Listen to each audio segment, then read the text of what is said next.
Cheska's point of view. Arcelia, ano bang magandang regalo kay Kent? Tanong ko sa aking kaibigan sa kabilang linya. May suggestion ka ba? Mahilig si Kent sa mga sapatos for basketball. Bilhan mo kaya ng Jordans. Tingin ko naman marami ka nang naipon dyan sa Dubai. Puro kasi mga peke mga nabibili niya rito. Ani Arcelia sa kabilang linya. Mahal yung ganung sapatos pero sige, itatry ko siyang bilhan. Ani ko. Kamusta na ba siya dyan? Nakausap mo ba siya? Ilang araw ko na kasi siyang hindi nakakausap. Palaging busy ang phone kapag tatawagan ko. Hindi. Hindi ko siya nakakausap, Cheska. Busy rin kasi ako Alam mo naman, graduating na ako sa college, right? Oo nga pala. Pasensya na sa istorbo At saka salamat din sa suggestion mo. O sige na, Cheska. Bye. At ibinaba na ni Arcelia ang tawag. Ako nga pala si Cheska de la Vega. Isa akong OFW dito sa Dubai. At uuwi na ako ngayong week. Hindi ko na nga lang sinabi na uuwi ako sa mismo ang kaarawan ni Kent dahil gusto ko siyang sorpresahin. Ilang taon din kasi kaming nagkawalay. At itong unang pagkakataon kong uuwi sa Pilipinas simula nang umapak ako rito. Bumili ako ng mga chocolates para may maibigay ako sa Pilipinas. Mga gusto nila mama at papa at ng aking kapatid na si Chelsea. Nang makauwi na ako sa Pilipinas, ay tumawag ako kay Ken through video call. Gabi na at tahimik ang background niya kaya't na-excite ako sa gagawin ko. Hello love, sagot ni Ken sa kabilang linya. Happy birthday, love! Bati ko sa kanya. Ang tanda mo na. Humalakhak si Kent sa kabilang linya. Hindi naman. Salamat. Sana nandito ka sa birthday ko. Miss na kita Miss na rin naman kita, Kent. Konting tiis na lang at magkakasama na uli tayo. Ani ko. I love you, Kent. Aral mabuti, ha? I love you too, love. Yung allowance ko ba, kailan mo ipapadala? Napangiti ako. Magte-text na lang ako sa'yo, okay? Okay, love. O sige ibababa ko na muna ito. May tinatapos kasi ako na project dito sa bahay. O sige, love. Fighting O sige, bye. Niyakap ko ang cellphone ko nang ibinaba ni Kent ang tawag. Siya talagang lakas ko habang nasa Dubai ako at nakikipagsapalaran. Kapag naririnig ko ang boses niya, nawawala ang pagod ko. Lalo na kapag may I love you sa bawat tawag. Ako ang nagpapaaral kay Kent. Tutol nga sila mama dun dahil may magulang naman daw si Kent pero sabi ko, kakayod ako para sa kanila at kay Kent. Kaya wala silang nagawa. Hanggang high school lang kasi ang natapos ko dahil maaga akong namulat sa kahirapan at nag-abroad agad nang mag-college na si Kent. Ngayong nandito na ako sa perlas ng silanganan, sorpresahin ko siya sa birthday niya at babawi ng maraming beses sa kanya. Sakay lang ng taxi ay dumiretso ako sa bahay niya dala ang cake na binili ko sa mall. Madilim ang bahay ni Kent nang dumating ako kaya't nagtaka ko. Umalis ba siya? Huminga ako ng malalim saka pinihit ang pinto. Napasinghap ako nang makita na hindi ito lock kaya't napangiti ako. Nandito nga siya. Baka nakalimutan niya lang mag-lock. Kaya naman inilabas ko ang lighter ko at sinindihan ng kandila sa cake ni Kent. Matapos kong masindihan ng kandila sa cake, ay maingat akong pumasok sa loob ng bahay ni Kent at maingat na umapak. Maliit lang naman ang bahay ni Kent dahil siya lang naman mag-isa rito. Nasa kabilang bayan kasi nakatira ang mga magulang niya. Habang papalapit ako sa kwarto niya, natigilan ako nang may marinig ako na kakaiba. Parang may tumatalon sa isang kutsyon o ano at isang ungol na siyang nagpakaba sa akin. Kent, ang sarap mo. Bilis pa, bilisan mo. Boses yun ng isang babae. Ang sarap mo, Arcelia. Napaatras ako sa narinig at napasinghap nang marinig kong sunod-sunod nilang ungol. Tuluyan ng tumulo ang luha sa aking mga mata. Anong kababuyan tong naririnig ko ngayon? Unti-unting kumuyom ang kamao ko at tinapangan ko ang aking loob. Mabilis akong pumasok sa kwartong nakabukas at binuksan ang ilaw at doon ko nakumpirma ang aking narinig. Sa mismong harapan ko, nakita kong hubad-hubad sila Kent at Arcilia. Ang boyfriend at ang best friend ko. Cheska! Mabilis na umalis sa pagkakaibabaw si Kent mula kay Arcilia, tinakpan ng sarili. Mga hayop kayo! Sigaw ko at itinapon ko sa pagbumukha ni Arcilia ang cake na may kandila.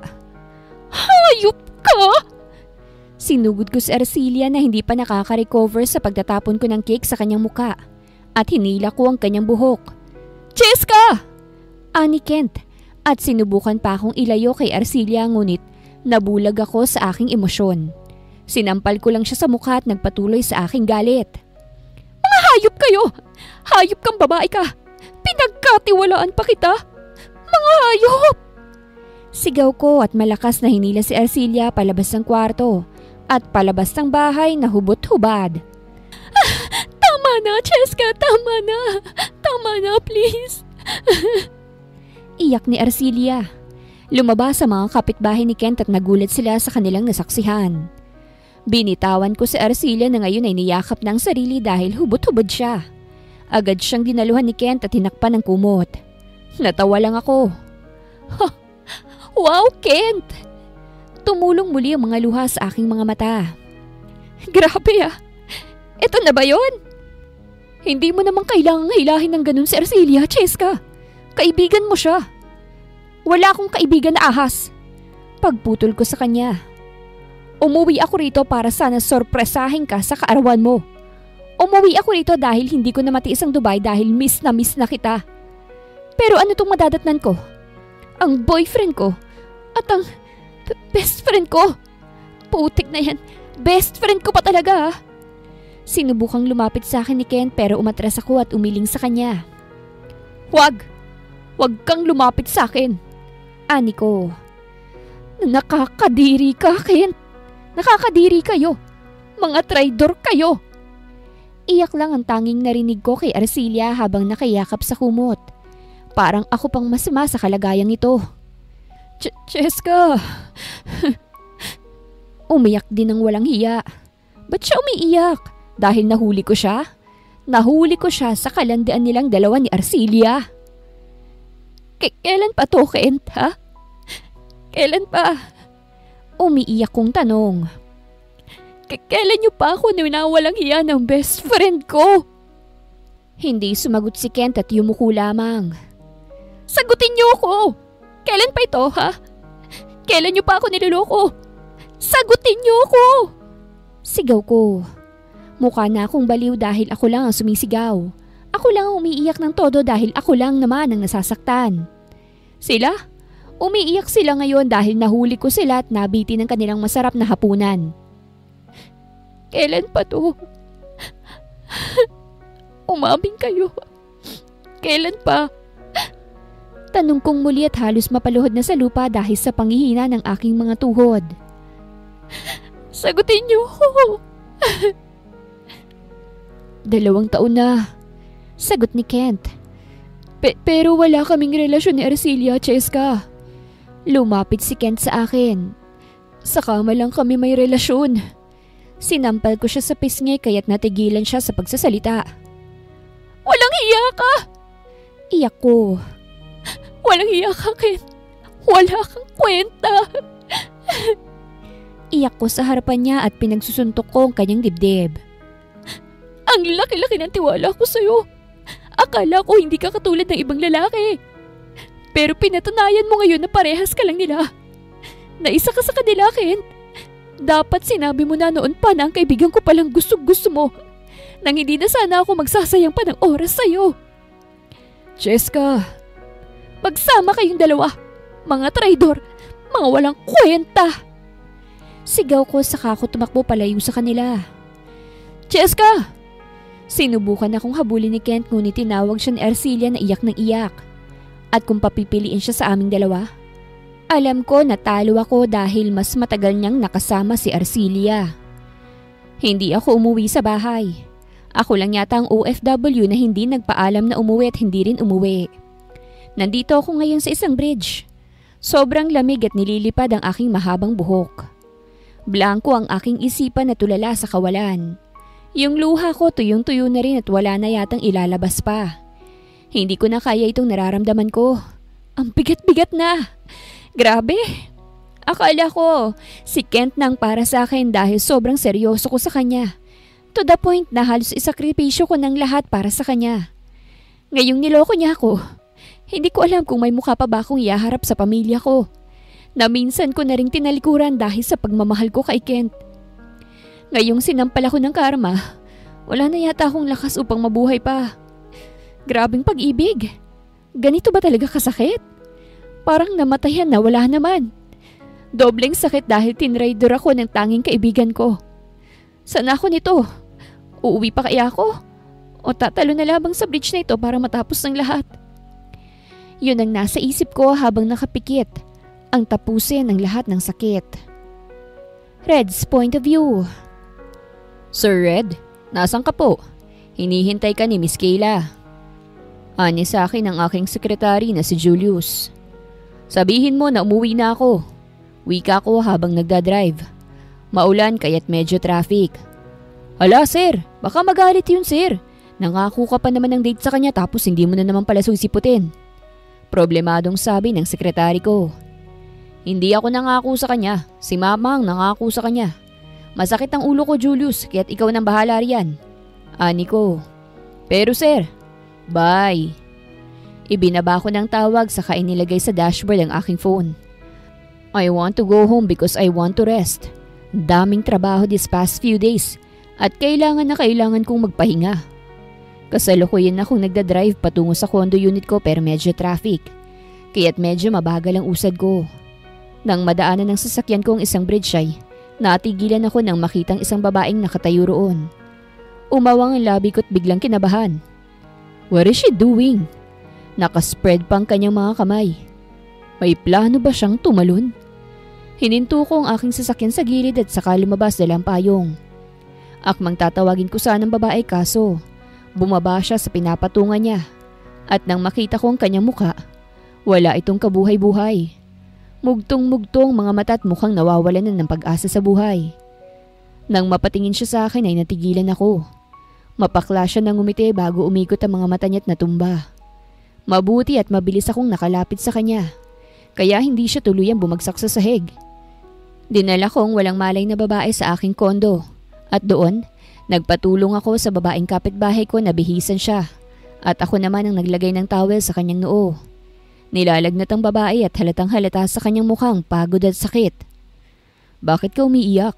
Sino bang iniiyakan mo? Malaya akong napagmasdan ng kanyang mukha. Maganda siya. Yun ang unang napansin ko. Kung hindi siya ordinaryong tao, pwede siyang maging artista sa mga Korean novela. Cheska's point of view. Nagising ako sa isang hindi pamilyar na kwarto. Masakit ang ulo ko at ang bigat ng pakiramdam ko. Nasaan ako? Nagpalingaling ako at una kong napansin ang kagandahan ng kwarto. Hindi naman siguro ito hotel na pinag-iistayan ko, right?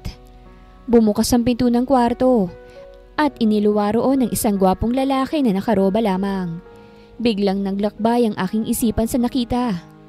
Good morning, gising ka na pala.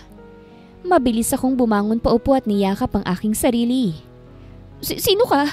At bakit ako nandito? May ginawa ka ba sa akin? Tiningnan ko ang damit ko at namilog ang mata ko nang makita na hindi na ito yung suot ko kagabi. Anong ginawa mo sa akin? Easy woman, wala akong ginawa sa'yo. Sinungaling! Sigaw ko at mas lalo lamang akong nataranta. Bakit ka nakaroba akong ganon? At paanong nag-ibang damit ko? Nakita kita sa bridge. Paliwanag ng lalaki. Dinala lang kita rito at nagpatulong sa kapitbahay ko na babae. Wala akong nakita sa'yo. So calm down. Mukhang totoo naman ang sinabi niya dahil seryoso naman ang kanyang boses. Bukod ron, nakuha niya ang atensyon ko. Nakita niya ako sa bridge. Nakita niya bang pag-iyak ko? Kumuyom ang kamao ko nang maalala ko na naman ang nakita ko kagabi. Ang ahas kong kaibigan at ang makatikong boyfriend. Wala sa sariling tumulo ang luha sa aking mga mata. Ngunit agad ko yung pinunasan. Nakita ko ang taranta sa lalaking nakaroba at binaba ang dala niyang tasa. Hey, don't cry. Promise wala akong ginawa sa'yo. Nakita lang talaga kita sa bridge. Anya at tumabi sa akin para patahanin ako. Kung balak mong tumalon, wag mong balakin. Masasayang lang ang buhay mo. Marami pa namang nagmamahal sa iyo eh. Kumurot ang puso ko. Marami nga ba talaga? Kung marami, madali lang sana ako makakauwi sa pamilya ko. Hindi nga nila alam na nandito ako sa Pilipinas. Nakakapangsisi. Mas pinili ko ang lalaking wala namang kasiguraduhan at posible kang saktan. Nilaban ko siya sa pamilya ko pero ito ang isinukli niya sa 6 na taon naming relasyon. Ang lokohin ako. Here. Kinuha niya ang palad ko at may inilapag siya ron. Nang tingnan ko ito, umawang ang labi ko nang makita na chocolate ito na kisses. Napatingin ako sa kanya. Don't cry, You'll be fine. Kung ano man yung dinadala ng dibdib mo ngayon, mapapawi din yan. Anya sa akin. Hindi ko kilalang lalaking to pero medyo napagaan niya ang loob ko. Akmang magsasalita na sana ako nang bumukas muli ang pinto ng kwarto at pumasok ang isang sosyaling babae na namilog ang mata sa kanyang nakita. Namilog rin ang mata ng lalaki sa tabi ko at napatayo. Ma! Kaya naman pala! Ani ng sosyaling babae at malisyoso kaming tiningnan. Kaya pala't hindi mo sinipot si Miss Kayla dahil may tinatago ka palang babae rito sa kondo mo. Namutla ako sa narinig. Ha? Ma! Lumapit ang lalaki sa mama niya. It's not what you think. Ay, huwag mo nang i-deny, iho. Hindi naman ako galit. Ngumiti ng malaki ang mama ng lalaki at saka lumapit siya sa akin. Namutla ako lalo. Ikaw bang girlfriend ng anak ko, iha? Po, hindi ho. Ay sus, huwag mo nang i-deny, iha. Hindi naman ako galit. Humalakak ang sosyaling babae at saka ngumisi ng malaki sa amin. Ilang beses ko na kasing pinapa-arrange ng date itong anak ko para magkaroon na siya ng girlfriend. Pero hindi na pala kailangan dahil naririto ka na pala. Ma! Anong ginagawa ninyo? Tanong niya pat mas lalo pang naging malisyosa ang reaksyon. Huwag ninyong sabihin na you spent the night together? Ma, hindi po. Nako, huwag mo nang i-deny, iho, ha? Kitang-kita naman sa roba mo eh. Ani ng sosyaling babae at saka kumindat sa akin. Sana, makabuo agad kayo, ha? Para panatag ng loob ko. Alam nyo kasi matagal ko nang inaasam-asam na magkaroon ng apo eh. Dahil itong anak ko na lang hindi nag-aasawa sa kanilang magpipinsan. Hindi po kami subok kong pagpapaliwanag. Wala pong nangyari sa amin at hindi ko po siya boyfriend. Pero bingi yata ang sosyaling babae dahil nagpatuloy lamang siya sa kanyang ilusyon at walang pinakinggan sa aming dalawa. Hanggang sa umalis na ito nang may tumawag sa cellphone. Hindi kami nabigyan ng pagkakataong magpaliwanag. Kaya naman ay problemado ang lalaki. Ayos ka lang ba? Tanong ko sa kanya. Pasensya na ha. Sabihin mo na lang sa mama mo na hindi totoo yun. Bumaba na ako sa kama. Maraming salamat sa pagtulong sa akin. Kailangan ko nang bumalik eh. Naiwan ko yung mga gamit ko sa bahay ng ex ko. Napalunok ako. At uuwi na ako sa amin. Ihahatid na kita. Hindi na. Tanggi ko. Sakto na itong ginawa mong pagtulong sa akin. Baka may gagawin ka pa eh. No, I insist. Alam ko na hindi ka pa totally healed. Allow me to drive you home. Wala naman akong trabaho ngayon.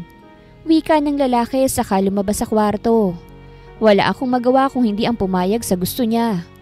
Nauna kaming nagtungo sa bahay ni Kent. Hindi ako lumabas dahil nagpresenta si Red na siya na ang kukuha sa mga gamit ko. Pero wala si Kent doon pero hindi naman nakalakang bahay. Kaya't nakuha ko pa rin ang maleta ko. Galing ka bang ibang bansa? Tanong niya habang nagmamaneho patungo sa aming bahay. Oo, kagatlabi kong sabi habang nakatingin sa may bintana. Dumating ako kahapon eh. Para sana sorpresahin ang boyfriend ko. Nakikinig lang siya sa akin. Pero ako paling nasorpresa. Natawa ako at hindi ko hinayaan na lumuha ulit. Ang lupit ng buhay. He cheated on you? Diretsahan niyang tanong sa akin na siyang ikinakirot ng puso ko. Bumalik kasi ang sakit. Palaging bumabalik sa isipan ko ang imahe na yon. Ang eksena kung saan nakapatong ang boyfriend ko sa kaibigan ko. Oo, garalgal kong pagkasabi. Ang boyfriend ko at ang kaibigan ko. Sa gilid ng mata ko'y nakita ko na humigpit ang hawak niya sa manibela niya. Naisip ko nga rin talaga na tumalon. Pag-amin ko. Pero hindi ko kaya eh. Ang dami ko pang hindi naaabot sa buhay. Hindi mo kailangang sayangin ang buhay mo dahil lang sa walang kwentang lalaki, Miss Cheska. Wika ng lalaki kaya't napatingin ako sa kanya. Marami pa dyan. Hindi ka mauubusan. Tumango ako at saka napabuga na lamang ng hangin. Hinatid nga niya ako sa bahay at gulat na gulat ang aking pamilya sa pagdating ko. Umuwi ka na pala? Bakit naman hindi ka nagsabi? Tanong agad ni Mama at inilipat ang tingin sa kasama ko. Sino ito? Bagong boyfriend mo? Pinalitan mo na bang pangit mong boyfriend? Ma, nagpunta yun dito kanina. Baka hindi pa yun nakalalayo. Hinahanap ka niya sa amin eh. Malay ko ba kung nasan ka eh, hindi ka naman nagsabing uuwi ka. Papasensya na ho. Bahagya akong yumuko bago inilipat ang tingin ko kay Red. Maraming salamat sa paghatid ah. Ngumiti siya sa akin at nakita ang dimples niya sa pagngiti niya. Walang anuman, aalis na ako. Cheska! Cheska! Namilog ang mata ko nang marinig ko ang boses ni Kent. Hindi pa man nakakaalis si Red, ay sinuntok na ito ni Kent. Kumulo ang dugo ko sa kanyang ginawa't agad na pumagitna. Sino itong tarantadong to ha? Galit na sigaw ni Kent. Ito bang bago mo, Cheska? Galit na galit ka kagabi pero ngayon may bago ka na? O baka naman eh, dalawa kami. Sinampal ko siya ng malakas. Ang kapal na mukha mong ipasa sa akin ng kasalanan mong hayop ka. Sigaw ko. Umalis ka na rito, Kent, bago pa tuluyang magdilim ang paningin ko. Nagulat ako nang bigla siyang lumuhod sa harapan ko. Cheska, patawarin mo na ako. Yung nakita mo kagabi, birthday ko kasi. Ani Kent, hindi ko naman sinasadya yun. Lasing lang ako. Wala akong pakialam kung lasing ka lang o hindi. Asik ko. Break na tayo, Kent. Namilog ang mata niya at hinawakan ng kamay ko. Bakit ka makikipag-break? Dahil ba may iba ka na? Baliw ka ba? Talagang yan ang dinadahilan mo, Kent? Bakit parang nag-iinerte ka na para bang wala kang ginawang kababuyang kagabi? Na para bang hindi mo kinakama ang best friend ko? Abay, hayop na yan ah! Narinig kong sambit ng aking papa. Cheska, umalis ka na! Sigaw ko at saka pumasok na sa loob ng bahay. Gusto man akong habulin ni Ken pero hindi na siya nagkaroon pa ng pagkakataon dahil hinarangan na siya ni Papa. Kaya't wala siyang nagawa kung hindi ang umalis. Nagtagal din sa bahay si Red dahil ginamot namin ang sugat niya. Naku, sayang naman ang mukha mo't na-black ayan pa ng pangit na yon. Ani Mama matapos gamutin ang sugat ni Red na malapit sa mata niya. Mag-file ka ng kaso, iho, nang sa kulungan siya magtatapos ng kanyang pag-aaral. It's alright, thank you. Ani Red sabay tingin sa akin. Ayos ka lang ba? Tumango ako. Oo, pasensya na't nadamay ka ah. It's alright. Nagulat ako nang binigyan niya ako ng calling card. Tinanggap ko ito saka napatingin sa kanya. Call me if you want someone to talk to. I'm always available. Tumayo na siya't muling nagpasalamat bago ito umalis. Masaya ang aking mga magulang na nakauwi ako at nawala ang tampo sa kanilang mga puso nang malaman na hiwalay na kami ni Kent. Ayun lang kasi ang hinihintay nila. Ang matauhan daw ako. Hindi na ako babalik sa Dubai. Gustuhin ko man para makabawi sa mga magulang ko ngunit ayaw na nila. Gusto na nilang dito ako sa Pilipinas at mag-aaral na lamang ng kolehiyo sa susunod na pasukan. Ngunit sadyang mas gusto ko talagang magtrabaho. Kaya naman nang ma-hire ako sa isang mamahaling bar bilang waitress. Nagtrabaho agad ako upang mawala sa isipan kong nangyari sa relasyon ko. Ano ba naman to? May panty ni Inday! Anikot na kangiwing inangat ang panty na napulot namin sa isang sofa nang magsara ang bar. Bukod sa pagiging waitress, tagalinis din kami ng mga kalat. Kaya minsan may napupulot talaga kami ng mga hindi kaaya-aya. Gaya na lamang ng panty, brief, iba-ibang laruan para sa, alam nyo na. At ang pinaka-worst, kondom na may laman ng ano ng lalaki. Punit ah! Natatawang sambit ni Rosella, ang aking katrabaho. Mukhang sobrang agresibo yata. Baka loose thread na talaga. Komento naman ni Divine. Alam mo naman minsan yung mga lalaki rito kumukuha lang ng mga babae galing sa labas. Tapos dadalhin dito sa VIP room nila. At ayun, wrestling agad. Hay nako, ang kakalat. Di ba sila naaawa sa mga tagalinis? Natawa na lamang ako saka itinapon sa trash can ng panty. 2 buwan na palang nakalipas simula nang dumating ako sa Pilipinas. At malapit na ring mag2 buwan simula nang magtrabaho ako rito. Matino naman ang bar na ito kahit tutol sila mama at papa. Mga mayayaman kasi kadalasan ng mga umiinom. At kung may babastos man, pinapalabas. Kaya nagustuhan ko rin dito dahil hindi toxic ang paligid. Mga mababait ang mga tao at mga matulungin. 4:00 ng madaling araw na akong lumabas sa bar at dahil wala nang masasakyan sa mga oras na ito, maglalakad na lamang ako. Ngunit hindi pa man nagsisimulang maglakad ay may nakita na akong isang pamilyar na lalaki na nakasandal sa kanyang kotse. Humihikab pa.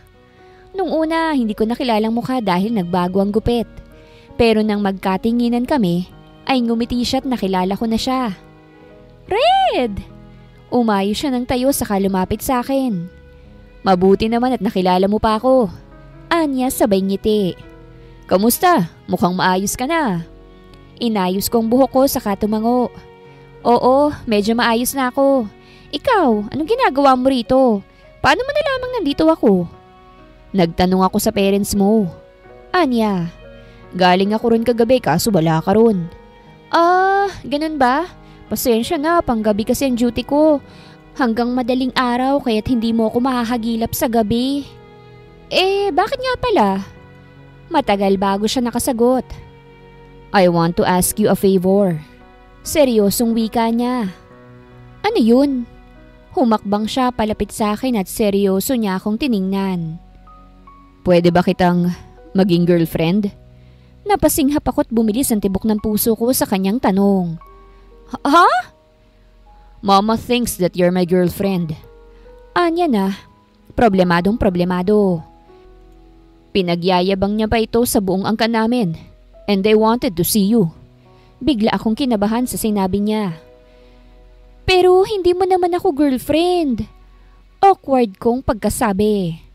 Diba? Pwede naman yung itanggi. Kapag itatanggi ko yun, hahanapan na naman ako ng bago ni Mama. And I am tired. Miss Cheska, nagulat ako nang hawakan niyang kamay ko. Please, this is just a one-day favor. Pagkatapos ng isang araw na yon, sasabihin ko na lang na nag-break na tayo. Alright? Pero kasi... Please? Nagpapi eyes na siya. Please, my lovely Cheska. My lovely Cheska? Isang araw lang at sasabihin ko agad na nag-break na tayo. Sambit niyang muli. Kung trabahong iniisip mo, I'll pay you a double. Just be my girlfriend for a day. Alright? Sumang-ayon ako sa gusto ni Red. Ang hirap din kasing tumanggi lalo na't siya yun. Kaya't nagpaalam ako sa boss ko sa bar na absent ako ng isang araw dahil may pupuntahan lang ako. Ito ang isusuot mo. Wika ni Red sabay pakita sa nakahanger na dress sa kondo niya. Si Mamang pumili niyan. She's so excited to meet you again. Namangha ako sa dress na ipinakita sa akin ni Red. Kulay-pula ito at sexy na sexy. Tube ang kanyang design kaya't expose na expose ang collarbone ko niyan. Ang ganda. Kinuha ko ito sa hanger saka itinapat sa katawan ko nang tumingin ako sa salamin. Bagay kaya to sa akin? Tumingin sa akin si Red sa salamin saka tumango. Yes, it suits you. Maganda ka eh. Natigilan ako lalo na nang umiti siya sa akin. Red. Kinagat kong ibabang labi ko. Guwapo ka rin naman. Nang tingnan ko siya hindi na matanggal ang ngisi sa kanyang labi at ako rin. Hindi ko alam pero ang sarap niyang kasama kahit kakikilala ko pa lang sa kanya. Nagpunta kami sa isang hotel kung saan nagtipon-tipon ng kanyang pamilya. Kinakabahan nga ako dahil hindi ako sanay sa ganitong sosyalan. Ngayon lang yata ako nagmukhang tao sa suot ko na ito. Para akong nag-ibang tao eh. Kaya nang makarating kami ay halos himatayin na ako nang makita ko ang buong angkan niya sa isang restaurant. Halos lahat sila'y nakatingin sa amin. Nakangiti. OMG! You're here, Iha! Kinuha ko ng mama ni Red palayo kay Red at saka hinila ko patungo sa mga bisita. Eto nga pala yung sinasabi ko sa inyo, ang girlfriend ng anak ko na si Red. Tumikim si Red sa gilid at nagmano sa mga tito at tita niya. Ang ganda mo naman, Iha! Ani ng babae na mukhang hindi nalalayo sa edad ng mama ni Red. Mabuti naman at may girlfriend ng anak mo. Ang akala namin tatanda siyang binata sa sobrang workaholic. Hindi no, tinatago niya lang sa akin. Mabuti na nga lang at bumisita ako sa condo unit niya. At doon ko nasaksihan ang kanilang pag-iibigan. Napangiwi ako sa madramang sinabi ng mama ni Red. Patatagalin pa ba yan? Tanong ng lalaking katabi ng babae. Mukhang asawa ng babae. Si Red na lang ang hindi kasal sa buong angkan. Ang mga pinsan niya may mga anak na. Sila kailan ba? Pinaupo ako ng mama ni Red sa tabi niya at saka ngumisi. Red, tumabi ka nga sa girlfriend mo. Lumapit naman si Red at tumabi sa akin. Kinuha niyang nanginginig kong kamay sa ilalim ng lamesa at saka hinawakan to. Napatingin ako sa kanya. Calm down. Oh Red, kailan ba kayo magpapakasal ng girlfriend mo? Tanong ng lalaki. Wala pa po kaming plano, tito. Sagot ni Red. Hindi naman po kami nagmamadali. Ay, nagmamadali ako, iho. Ani ng mama niya. Gusto ko ng apo. Ilang taon na ba ako? Malapit na ako mag-60. Ang lungkot-lungkot ko na anak. Ilan ba ang gusto mong apo, Rina? Tanong ng lalaki sa kanya. Gusto ko ng 1 dosenang apo. Sagot agad ng mama ni Red. 1 dosena para lahat makikinabang sa yaman ng pamilya namin. Para hindi maputol ang sumpa. Para magpatuloy pa rin ang dugong Lopez. Napalunok ako. Anong klaseng pamilya ba ito? Paramihan ba ng mga anak? Sa bagay, mga mayayaman naman sila. May karapatan silang mag-anak dahil mayaman sila at kaya nilang buhayin. Ang mga mahihirap, anak lang ng anak tapos hindi naman kayang buhayin. May iba nga na naging batang kalye dahil dyan. Humalakhak naman ang lalaki. Abay, kaya mo ba yun, Red Lopez? Ikaw lang nag-iisang anak. Kaya mo bang gusto ng mama mo? 1 dosenang anak raw. Taon-taon manganganak ka, iha. Napalunok ako. Bakit naman ako kinakabahan ng ganito wala namang kaming relasyon? At saka isa pa, magbe-break umano kami ni Red pagkatapos nito. Hindi ko na kailangang mabahala pa. Napatayo ako nang bigla akong maihi. Lahat sila'y napatingin sa akin. Excuse me po. Naiihi lang po ako. O sige iha, Red, samahan mo ang girlfriend mo, baka maligaw rito. Tumayo si Red at saka hinawakan ng kamay ko. Nakita yun ng mama niya kaya't para itong uod na nilagyan ng asin. Kilig na kilig. Let's go. Tumango ako saka lumabas ng restaurant. Wow! Buga ko ng hangin nang tuluyan na akong nakalabas at saka nakahawak sa dibdib ko. Nakahinga rin ng maluwag. Natawa si Red at saka pinagsalikop ang mga kamay namin. Napatingin ako sa kanya dahil doon. Pasensya ka na sa mama ko Anya sa akin. Ako lang kasi ang nag-iisang anak niya at natatakot siya na baka hindi na ako makapag-asawa. Ayos lang. Anikot nagsimula na kaming maglakad patungo sa restroom. Bakit kasi hindi ka pa nag-aasawa? Ilang taon ka na ba? 28. Sagot niya sa akin. I'm still waiting for the right one. Naku, good luck dyan ha. Sana hindi ka talaga tatandang binata. Natatawang wika ako saka pumasok na sa restroom para umihi. Matapos kong umihi ay nagtungo muna ako sa restroom para mag-retouch. At habang ginagawa ko yun, may isang babae ang pumasok at nakilala ko kung sino yon. Cheska? Nakita ko na namutla siya nang makita ko. What are you doing here? Arcelia. Malamig kong sambit sa kanyang pangalan at pinasadahan ko siya ng tingin. Nakikipag-date, ikaw? Nawala ang putla sa kanyang labi nang marinig ang sagot ko. Nakikipag-date? Hindi niya yata nagustuhan ng narinig. Hindi mo na ba talaga babalikan si Kent? Natawa ko. Bakit ko babalikan? Inagaw mo na nga, hindi ba? Nagtikiman pa nga kayo eh. Nagsisisi na si Kent sa ginawa niya, Cheska. At ako, nadala lang kami ng kalasingan. Pwede ba? Huwag na nating pag-usapan ng kababuyan nyo. Gaya ng sabi ko, may kadate ako ngayon.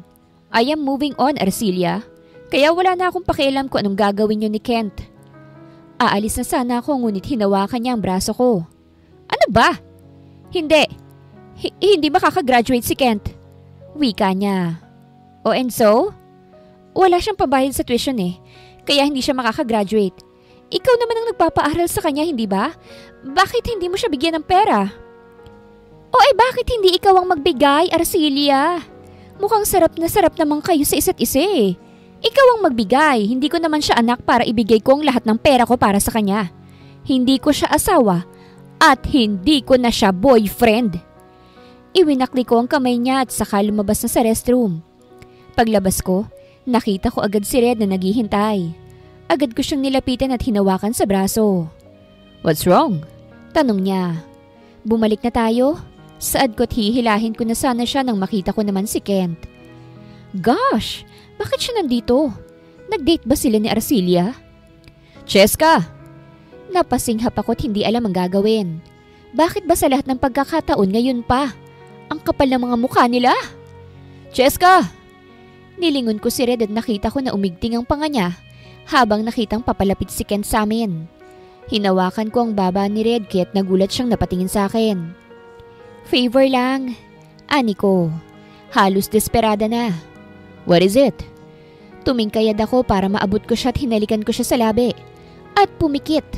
Narinig ko ang pagsinghap ni Kent mula sa malayo. Nang akmang hihiwalay na sana ako sa halik, hinapit naman ako ni Red at sinandal sa pader at sinuklian ang aking halik. Bumilis ang tibok ng puso ko dahil sa naglalaban naming mga labi. Hindi ko alam pero nadala ko. Nang humiwalay siya sa halik, ay pareho kaming hinihingal. Hinawakan niyang mukha ko at nagkatinginan kami. Are you using me right now? May halong aliw na tanong niya sa akin. Ha? Nag-ask lang naman ako ng favor. Ani ko't halos hindi na makatingin sa kanya. Ayaw pa kasi akong tigilan ni Kent hanggang ngayon eh. Hanggang ngayon, sinusubukan niya pa rin makipagbalikan sa akin. Do you want him back? Napatingin ako sa kanya saka umiling. Hindi no, hindi na. Good, then let's go. Effective naman sigurong paghalik mo sa akin dahil umalis na siya. Tumango siya saka bumalik na sila sa restaurant. Magandang araw mga viewers! Ang kwentong ito ay hatid ng Love Series TV. Salamat sa pakikinig! Masaya namang kasama ang pamilya ni Red. Kahit hindi pa nila ako masyadong kilala, hindi iba ang tingin nila sa akin. Kaya't imbis na mag-break na kunwari kami matapos ang araw na iyon, hindi natuloy dahil gusto pa nila akong makita muli. At simula sa araw na yun, tuluyan ang nagparamdam sa akin si Red sa kanyang nararamdaman sa akin. At tinanggap ko naman yon kaya matapos din ang araw na yon, nagsimula na siyang manligaw sa akin.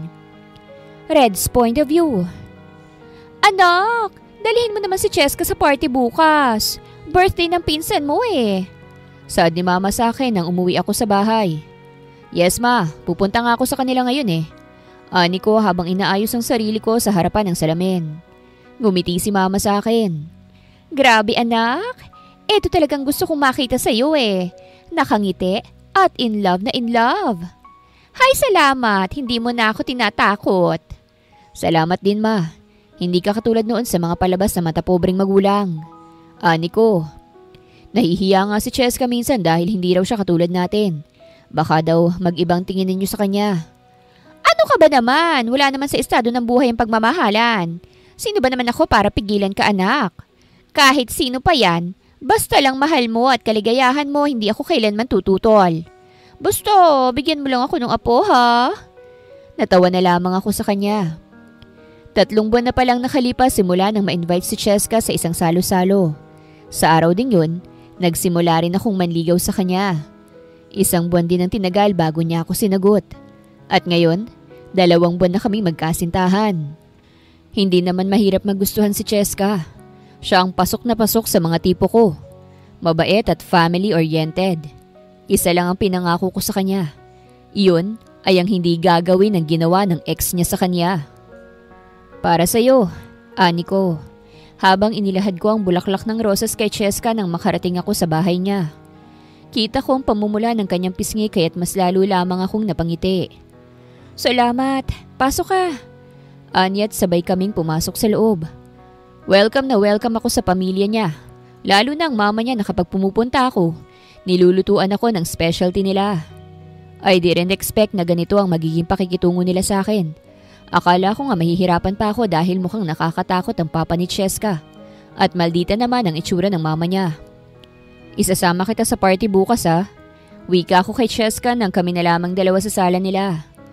Gusto ka daw ulit makita nila mama eh. Yumakap siya sa braso ko. Anong oras ba? May trabaho kasi ako sa bar. Sa gabi pa naman. Sagot ko sabay tingin sa kanya. Mag-resign ka na lang kaya sa trabaho mo. Natatakot na ako para sa iyo eh. Kahit waitress ka, hindi imposible na hindi ka mabastos, babe. Ayun lang kasi ang tumatanggap ng high school graduate. Anya sabay nguso. At saka nag-iipon kasi ako. Ano bang pinag-iipunan mo, ha? Tanong ko sabay hawak sa baba niya.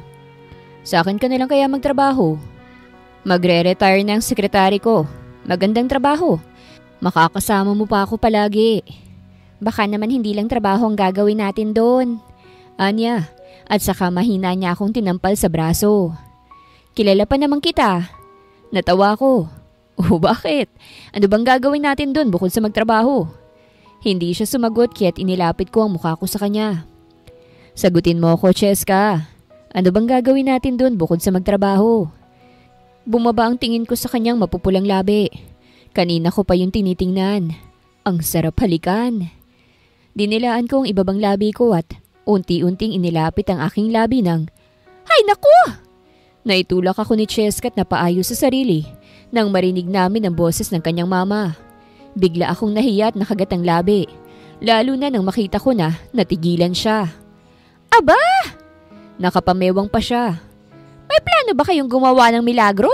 Nako ha, wag dito oy. Maririnig talaga yan ng mga kapitbahay. Hala kayo? Ma, hindi. Tanggi ni Cheska at nagtago sa likod ko. Nako, saka ng pagbubuntis ha. Mag-condom ka iho kung kinakailangan. 23 pa lang yung anak ko at hindi pa yan kailanman nagagalaw ng ex niyang isang hangin lang.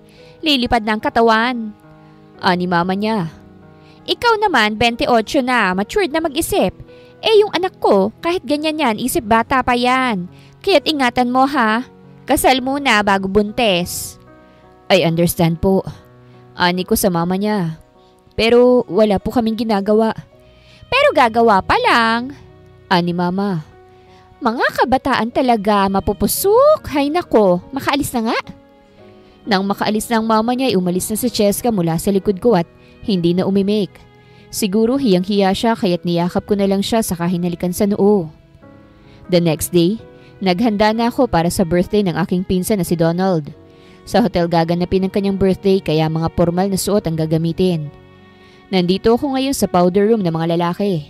Inayos ko ang necktie ko saka inayos din ang buhok. Si Cheska naman kasama sila mama, kaya hindi na ako dapat mag-alala pa. Paglabas ko sa restroom, nabangga akong isang babae kaya't napaupo siya sa sahig. Sorry, nilahad ko ang aking kamay upang tulungan siyang makatayo. Ngumiti naman siya sa akin saka tinanggap niya ang kamay ko. Salamat! Anya, at nanatili pa rin siyang nakahawak sa kamay ko. Ikaw ba si Red Lopez? Ang bagong boyfriend ni Cheska? Who are you? Tanong ko. Hinaplos niya ang katawan ko at napatras ako nang inilagay niya ang kanyang palad sa aking dibdib. Totoo palang naririnig ko na big time ang bago niya. Humagikik siya. Ang bango mo ah. Get off me. Ani ko saka inalis ang palad niya sa dibdib ko. Napasinghap naman siya sa ginawa ko. Oh my gosh! Humagikik siya. Ang gwapo mo at hindi ka easy ah. Mukhang mahihirapan ako sa'yo. Kumindat siya saka bumulong. Kung gusto mong hindi bubulabugin ni Kent ang buhay ni Cheska, sumama ka sa akin, baby boy. Nag-flying kiss siya sa akin bago ako nilagpasan at iniwan na kunot ang noo. Who the hell is she?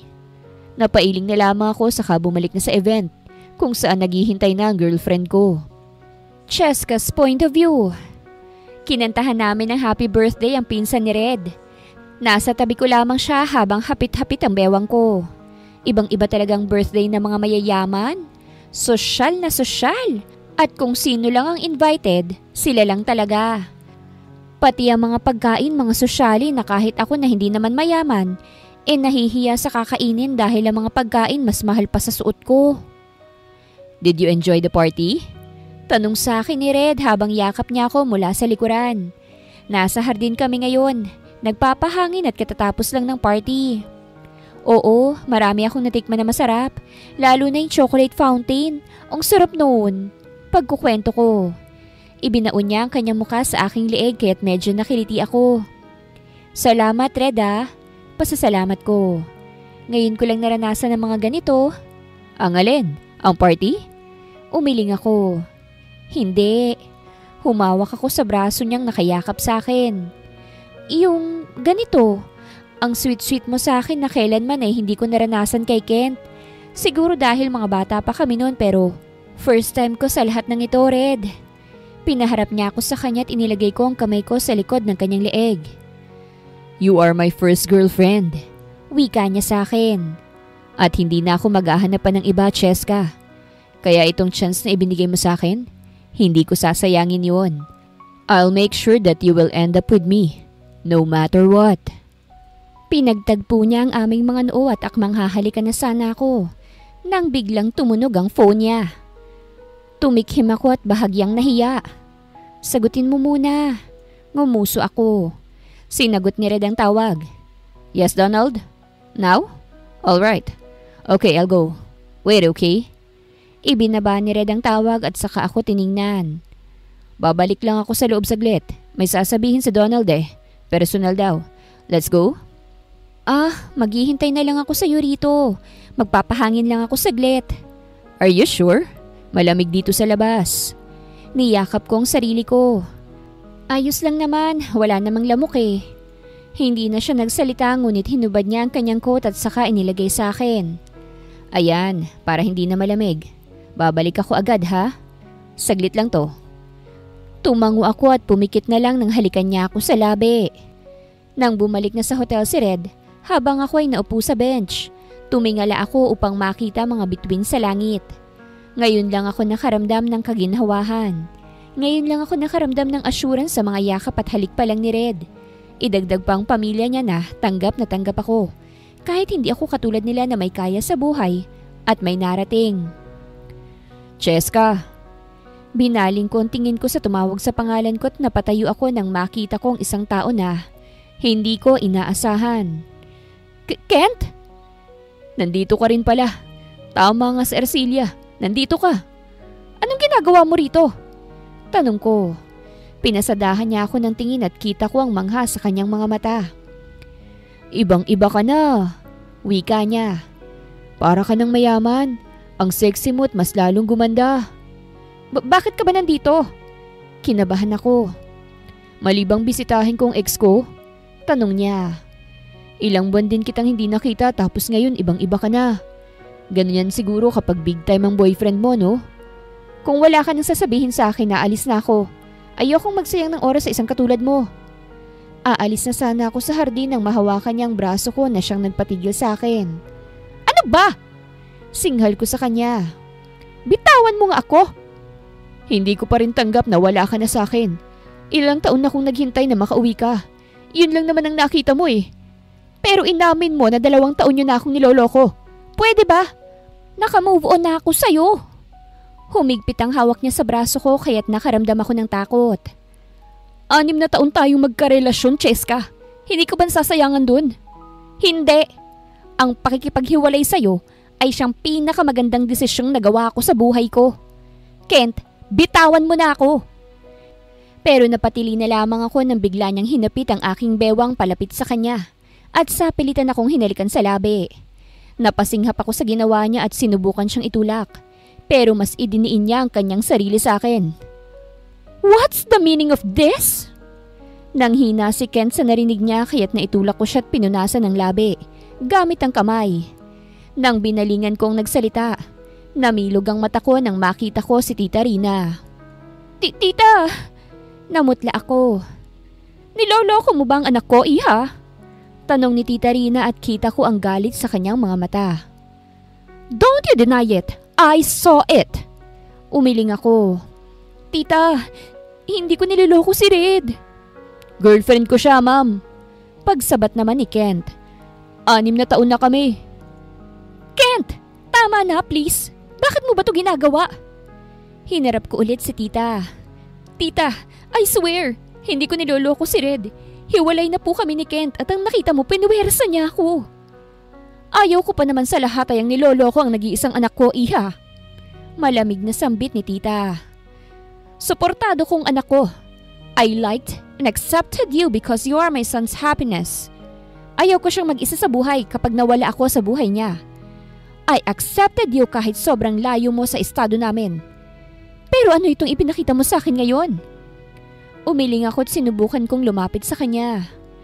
"Tita, maniwala po kayo sa akin. Mahal ko si Red at hindi ko siya niloloko." Sinampal niya ako kaya't doon na tuluyang tumulo ang luha sa aking mga mata. "Don't you dare lie to me! I saw it with my own eyes." Giit ni Tita Rina at dinuro ako. "Nagustuhan pa naman kita para sa anak ko. Pero nagbago ng isip ko sa'yo. You are a slut. Huwag ka nang bumalik rito. Huwag ka nang lumapit sa anak ko. Ayokong mapaligiran ng malalanding anak ko." "Tita!" "Cheska!" Bumuhos ang luha sa aking mga mata nang umalis si Tita. Humarap ako kay Kent at saka malakas siyang sinampal. Natigilan siya sa ginawa ko. "Masaya ka na? Masaya ka na ba, Kent?" Sigaw ko habang umiiyak. "Ayun! Nasira na ako sa mga mata ng ina ng mahal ko. Masaya ka na ba?" Hindi siya nagsalita. "Ngayong nagawa mo ng gusto mo, umalis ka na sa buhay ko at huwag ka nang magpapakita sa akin." Ani ko saka tumakbong palayo. Hiyang-hiya na ako. Parang ayaw ko nang humarap muli kay Red at sa pamilya niya. Red's point of view. "Thank you, Red. Sobrang ganda ng regalo mo sa akin. Nagustuhan ko." Ani Donald saka tinapik ang balikat ko.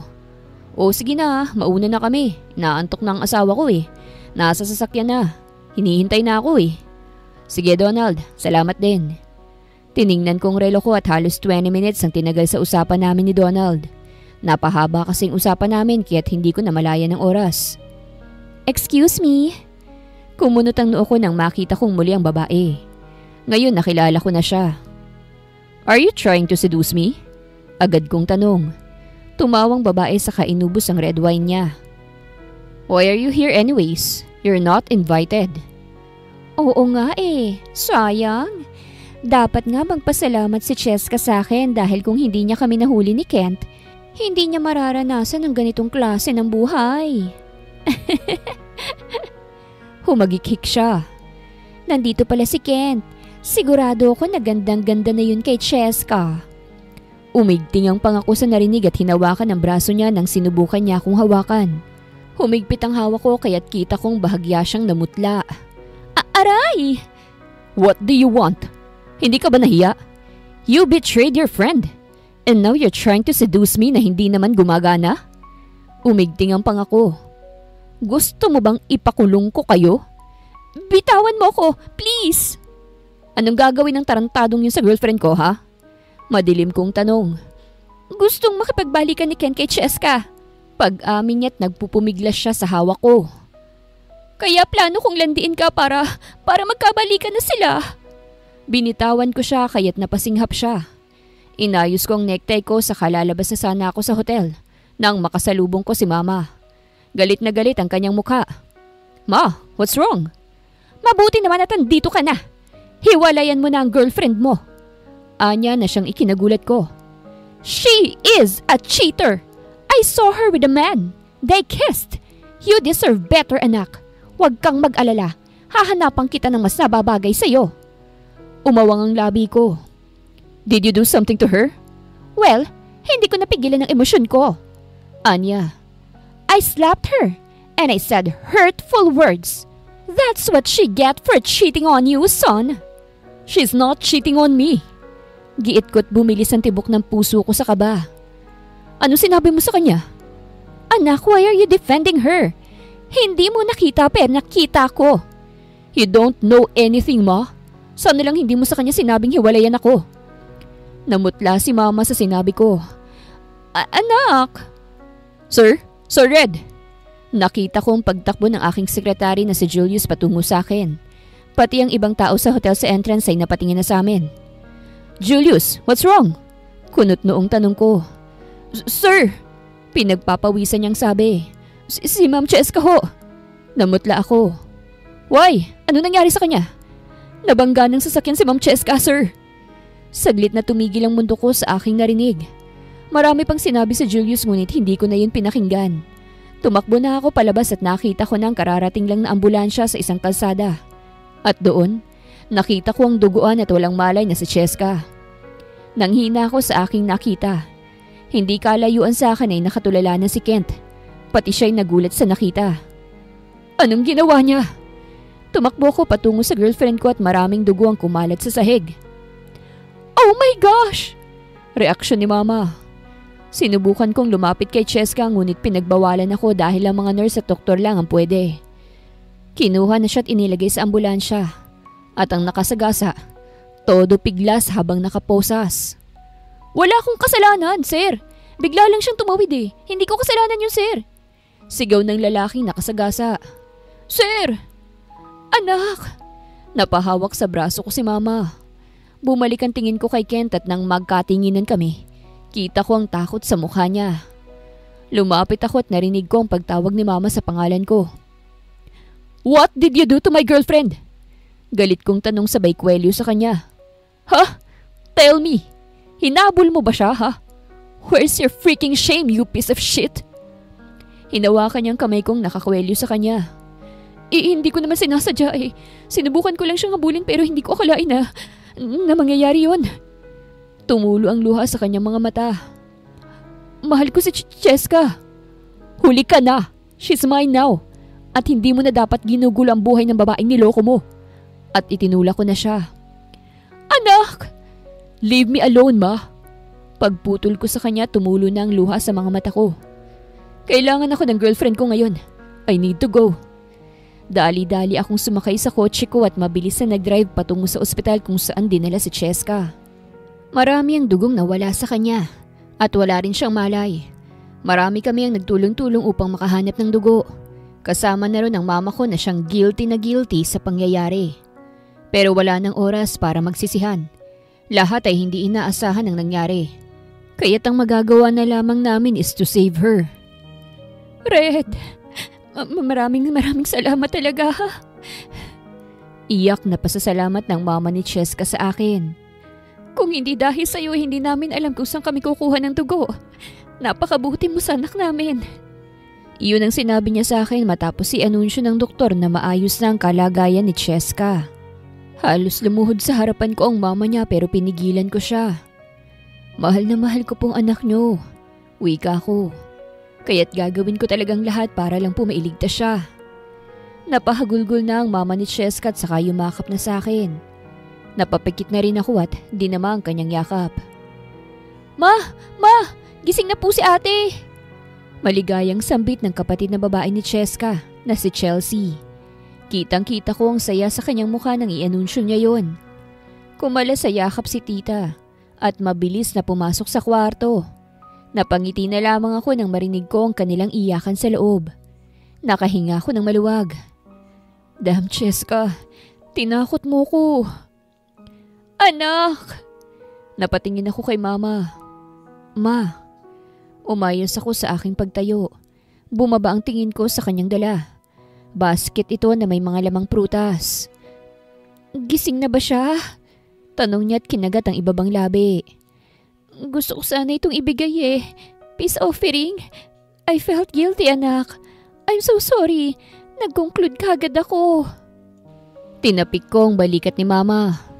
Gising na po siya. You can give it to her pagkatapos nilang mag-usap sa loob. Tumango si Mama saka napabugan ng hangin. Everything went well. Nakita ko na muli ang babaeng mahal ko. Healthy and doing well. Nag-usap na rin sila ni Mama at nagkabati na rin sila. Masaya akong nakikita siyang balik na sa normal at nakangiti. I will make sure na hindi na muling mapapawi ang ngiti na yun sa piling ko. Cheska's point of view. Open your mouth please. Pakiusap ni Red sa akin habang sinusubukan niya akong subuan. Kaya ko naman, Red. Wika ko.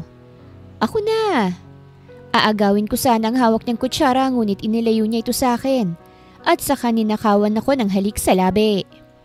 Nasa ospital pa ako ngayon at lalabas na bukas dahil tuluyan na akong naging maayos. Hindi rin nakulong ang nakasagasa sa akin dahil hindi naman niya kasalanan. Ako yung tumawi dahil hinahabol ako ni Kent. No, I'm going to feed you. Minsan lang to. Pagbigyan mo na ako. Wika niya, sabay nguso. Please, babe. Bumuntong hininga ako. Ay, sige na nga, makulit ka eh. Ngumiti siya at saka sinubuan ako. Wow, ang sarap ah. Saan mo nabili? Sumimangot siya. Niluto ko yan. Wow talaga? Hindi halata ah. At sinubuan muli ako. Marunong akong magluto. Pasado na ba ako para maging future husband mo? Ha? San ba tutungo ang relasyon natin, Cheska? Alam kong hindi pa tayo masyadong matagal pero sigurado na ako sa'yo. Kaya ang tanong, pasado na ba ako upang maging asawa mo? Tumango ako. Oo. Masarap kang magluto eh. Tumikhim siya. Masarap din naman ang nagluto. Natawa ako sa sinabi niya at saka mahina siyang sinapak. Kinabukasan ay naghanda na kami paglabas sa ospital. Habang iniimpake ni Mama ang mga gamit ko, biglang pumasok si Papa at sinabi na, nandito sila Kent at Arcilia. Anong ginagawa nila rito? Tanong ko. Gusto ko raw nilang makausap. Wika ni Papa. Ayoko nga sana dahil baka ayaw mo. Pero sabi nila last na ito. Hindi na raw sila manggugulo sa buhay mo. Bumuntong hininga ako. Ay, okay sige, papasukin mo po sila, Papa. Anak! Protesta ni Mama. Baka kung ano na naman gawin yan sa'yo. Bahala na ma, gusto ko na rin matapos ang lahat ng ito eh. Gusto ko nang mag-move forward sa buhay ko. At kapag hindi naging malinaw ang lahat, hindi kami uusad. Nagtagal ang tingin sa akin ni Mama bago siya bumuntong hininga. At tumango na lang. O sige, pero huli na yan ha. Ayoko nang magkaroon ka pa muli ng koneksyon sa mga taong yan. Ani Mama at hinila na si Chelsea. Lumabas muna tayo. Paglabas nila Mama, Papa at Chelsea ay siyang pagpasok naman ng dalawang taong naging importante sa buhay ko. Pareho silang nakayukot, halos hindi na sila tumitingin sa akin. Napabuga ako ng hangin. Yuyuko na lang ba kayo palagi? Napasinghap sila at unang nag-angat ng tingin sa akin si Arcilia. Cheska! Kinagat niya ang ibabang labi niya at nagbaba muli ng tingin. Sorry. Sa katagang yun ay parang hinaplos ang matigas kong puso sa kanila. Kasi iyon lang naman talaga ang hinihintay ko the whole time. Ang kanilang sinserong sorry. Sorry kasi naging masama akong kaibigan. Sinira akong tiwala mo sa akin. Sunod-sunod niyang nasabi at nag-angat ng tingin sa akin. Wala na akong ibang sasabihin dahil inaamin ko ang pagkakamali ko at nagsisisi ako, Cheska. Tumango ako. Sapat na yung narinig ko upang mabawasan ang bigat na nararamdaman ko sa aking dibdib. Cheska. Napasinghap ako nang si Kent naman ang nagsalita at nag-angat siya ng tingin sa akin. I'm sorry for hurting you. For not being a good boyfriend. For cheating on you. Anya sa sinserong boses. Minahal kita at lahat ng ipinakita ko sa iyo noon ay totoo. Sorry kasi nadala ako sa mga bagay na hindi dapat gawin. Sorry dahil nasira ako ang tiwala mo sa akin. I'm sorry, Cheska. Tuluyan ng tumulo ang luha sa aking mga mata. Sa ilang buwan kong pagtitiis kahit nahilom na ang sugat sa aking puso, kulang pa rin talaga para makausad sa buhay. At ito na nga yun, ang pinakahihintay ko sa lahat. Ang sorry nila. Nagsisisi ako sa ginawa ko. Naging masama ako sa'yo. Kahit na mali ang ginawa ko, ipinilit ko pa rin ang sarili ko sa'yo. I'm sorry for my behavior. You are the best girl I've met, Cheska. And now, I'm finally letting you go. Thank you and I'm sorry. Nabasag ang boses ni Ken sa huli niyang sinabi. Tumango ako at pinalis ko ang luha na tumulo sa aking mga mata. At saka bumuga ng hangin. Yun lang ang gusto kong marinig sa inyong dalawa. Ani ko. At saka ngumiti sa kanila. Salamat. Gumaan ang puso ko. At sorry din sa mga nasabi at nagawa ko noong galit ako. Cheska, nandito na ang kotse ng boyfriend mo. Halika na.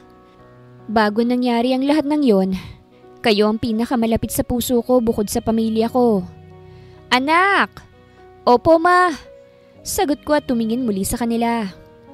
Aalis na ako Sana magkaroon kayo ng pagkakataon na patawarin ang mga sarili nyo. Gaya ng pagpapatawad ko sa sarili ko. Paalam. At lumabas ako sa kwarto ng ospital na magaan ang pakiramdam sa dibdib. Hindi naman ako pakipot na tao. Isang sorry lang basta sincero. Ayos lang sa akin. Pero hindi ibig sabihin nun ay napapatawad ko na sila. Hindi naman kasi yun ganun kadali. Lalo na't marami ang nasira. Isa na ron ang tiwala. Pagkalabas ko sa ospital ay nakita ko ang Red na naghihintay sa akin sa labas ng kanyang kotse. Natigilan ako sa paglalakad at napatitig sa kanya. This man in front of me right now is the man that I love. To be in love once again is a risk. Lalo na kung galing sa napakasakit na ending ang unang relasyon. Hindi ko nga akalain na kaya ko pa palang magmahal muli pagkatapos kay Kent. Sa tagal ng relasyon namin, hindi ko na naisip na magmamahal pa ng iba. Pero sadyang bilog ang mundo.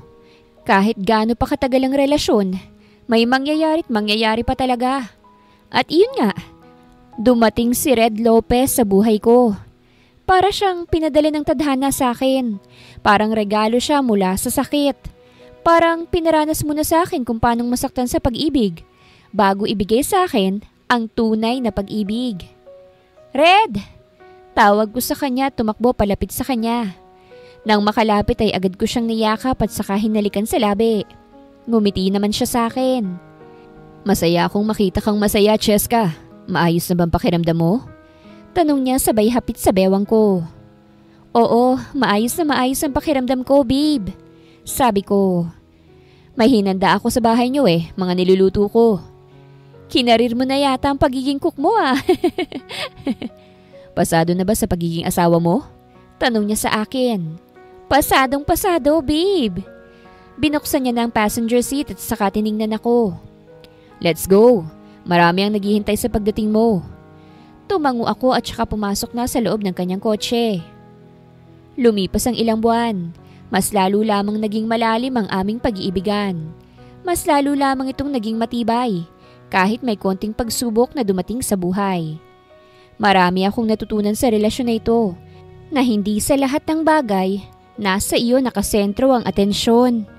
May balance, lalo na nang magsimula na akong mag-aral sa kolehiyo sa edad na 23 at naging busy rin si Red sa kanyang trabaho.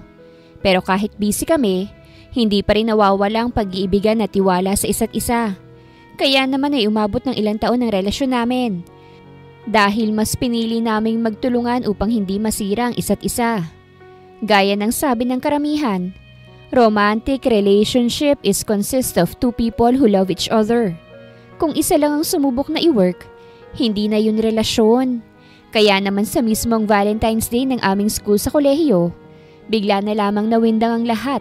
Lalo na nang mag-propose sa gitna ng oval ang aking pinakamamahal na si Red. Nakaluhod siya sa harapan ko habang may singsing na kumikinang sa isang maliit na box. Red! Pumula ang buong mukha ko kasabay ng pagtulo ng luha ko. Sigurado ka na ba sa akin? I'm always sure about you, Cheska. Wika niya habang nakatingala sa akin.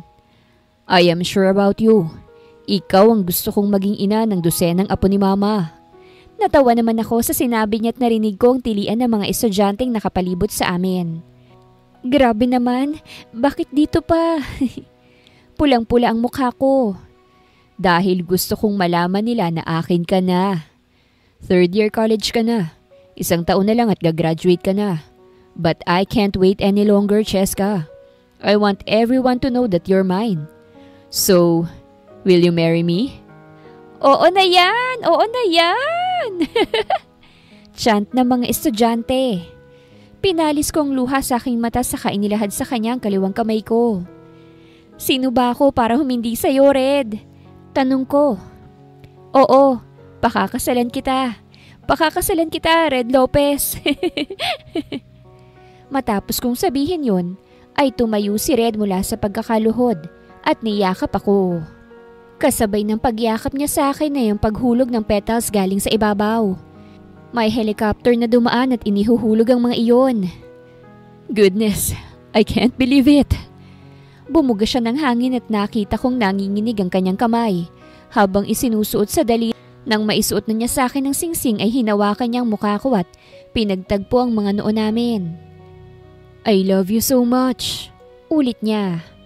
I love you too, Red. Thank you for letting me experience how to fall in love once again. At napapikit ako nang hinalikan niya ako sa labi sa harap ng mga tao sa aming paligid. 1 taon yata kaming engaged ni Red bago kami kinasal. 1 araw lang matapos kong makuhang diploma ko ay kasal agad. Kaya't sobrang ganap sa buhay ko dahil doon. At ngayong naikasal na ako, isa lang ang masasabi ko sa mga taong takot umibig muli. Don't be afraid to fall in love once again. Wakas!